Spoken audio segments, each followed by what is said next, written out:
Santana Park, and the row. Early lead is taken by King Manjo from the outside, flourished by the rail, and Don Eduardo's Best moving up on the inside.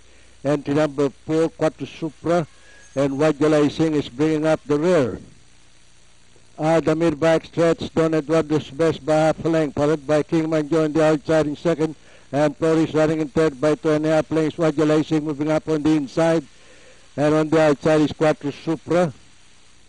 Nearing the far turn, it is still Don Eduardo's Best by 2 lengths, followed by King Manjo on the outside in second, and Flourish remains in third by 3.5 lengths.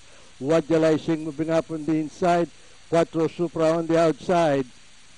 Rounding the far turn, King Manjo on the outside, and Don Eduardo's Best by the rail in second, closing in third is Flourish, and Quattro Supra. Wajala Singh moving up on the inside. At the top of the stretch, into the home stretch, King Manjo on the outside, Don Eduardo's Best, and moving up in between horses is Wajala Singh. It's King Manjo on the outside, Don Eduardo's Best, Wajala Singh, and Flourish, Quattro Supra. And nearing the payoff line, it's still entry number 5, King Manjo. And finally, it's King Manjo, Flourish, Wajala Singh, Quattro Supra, Don Eduardo's Best.